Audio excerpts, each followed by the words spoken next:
Hi viewers, good morning. చూడండి, ఇవాళ ఉల్లిపాయ కారం చేస్తున్నా. ఈ ఉల్లిపాయ కారము మనకి దోశల్లోకి, ఇడ్లీకి, చపాతీకి, అన్నంలోకి, వేడివేడి అన్నంలోకి ఎంత కమ్మగా ఉంటుందోనండి. వెనకటి కాలంలో ఇన్ని కూరగాయలు ఇన్ని అన్నపడల్లా వచ్చేవి కావు కాబట్టి మంచిగా ఉల్లిపాయ కారం చేసేసి అన్నంలో వేడివేడి అన్నంలో వేసుకొని తినేవాళ్ళు. సూపర్ టేస్టీగా ఉంటుంది. ఇప్పుడు మీరు కూడా ట్రై చేయండి. నేను కూడా చేస్తున్నాను ఇవాళ. చూడండి, దీనికి కావాల్సినవి ఎర్ర ఉల్లిపాయ అయితే మంచి కమ్మగా ఉంటుంది. అట్లానే తెల్ల ఉల్లిపాయ బాగోదు అనట్లేదు, కానీ ఎర్ర ఉల్లిపాయ కొంచెం టేస్టీగా ఉంటుంది.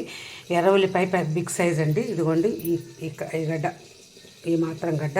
మనం అంటే తినేవాళ్ళని బట్టి కూడా క్వాంటిటీ పెంచుకోవచ్చు. నేనైతే ఒక ఉల్లిపాయ తీసుకున్నాను. ఇదిగోండి, దీనికి కావాల్సింది మెయిన్ కారం ఇది కాబట్టి 3 స్పూన్స్, ఈ స్పూన్లో 3 స్పూన్స్ కారం తీసుకున్నా. ఒక అర స్పూను, దీనిలో స్పూనున్నర ఉప్పు తీసుకున్నా. ఇదిగోండి, చింతపండు నానబెట్టుకున్న చింతపండు అండి. ఇంకా దీనికి కావాల్సినవి పోపు పదార్థాలు: మినపప్పు, శనగపప్పు, ఆవాలు, జీలకర్ర, ఇవి వేసి కరివేపాకు వేసి పోపు పెట్టడం చూపిస్తా. చూడండి, ఇది రోడ్ సైడ్ బండి మీద మనకి బాగా దొరికే ఉల్లికారం అనమాట. దోశల్లోకి రాస్తాడు, బొండాల్లోకి వేస్తాడు, అన్నిట్లోకి వేస్తాడు. ఇవాళ నేను ఇచ్చేది చూపిస్తున్నాను. మీరు కూడా ట్రై చేసి చూడండి. ఇవాళ నేను చేసే పదార్థం ఇది అనమాట, ఐటమ్ ఇది. మరి మీరేం చేస్తున్నారు? కొత్త రకం ఐటమ్ చెప్పండి నా కామెంట్ రూపంలో.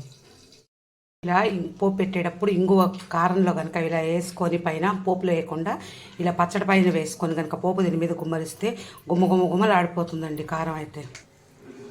చూసారా, పచ్చడి పోపు పెట్టేసిన తర్వాత ఎంత గుమ్మలు ఆడుతూ ఎంత చక్కగా టేస్టీగా, ఎంత కలర్ఫుల్గా, ఎంత బాగుందో చూసారా. ఎండుమిరపకాయ అవన్నీ వేసి ఇంగు వేసి పోపు పెట్టానండి. చూడండి, ఎల్లిపాయ తినేవాళ్ళు వెల్లుల్లిపాయ కూడా వేసుకోవచ్చు. నేను ఉల్లిపాయకి అంత టేస్టీగా అనిపించదు నాకు, అందుకని చెప్పి నేను వేయలేదు. మీరు చూడండి, ఇది బండి మీద చేసే ఉల్లికారం అనమాట. ఇది వేడి అన్నంలోకి, చపాతీలోకి, పూరీకి, దోశకి, ఇడ్లీకి, ప్రతి ఐటెంకి పనికొస్తుంది. ఉప్మాకి ఎట్లా వేసుకొని తిన్నా పనికొస్తుంది. స్పైసీ తక్కువ వేసుకుంటే పిల్లలు కూడా చక్కగా తింటారు. ఒక 2-3 రోజులు, వారం రోజులు ఉంటుంది దగ్గర.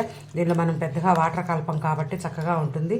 ఆ శని ఆదివారాల్లో మీరు స్టోర్ చేసి పెట్టుకుంటే మీకు వీక్ మొత్తం వస్తే మళ్ళీ వీకెండ్ మళ్ళీ చేసుకోవచ్చు. ఎంప్లాయీస్కి, పిల్లలు కూడా, బ్యాచిలర్స్ కూడా, అంటే వాళ్ళకి మిక్సీలు అవి ఉండవు కాబట్టి వాళ్ళు చేసుకోవడానికి అవకాశం లేదు. అమ్మాయిలు చేసి పంపిస్తే తినచ్చండి. ఇదండి ఉల్లిపాయ కారం. ఈ ఉల్లిపాయ కారం మీరు కూడా ట్రై చేసి చూడండి. వేసి ఎలా ఉంటుందో కామెంట్ రూపంలో తెలియజేయండి.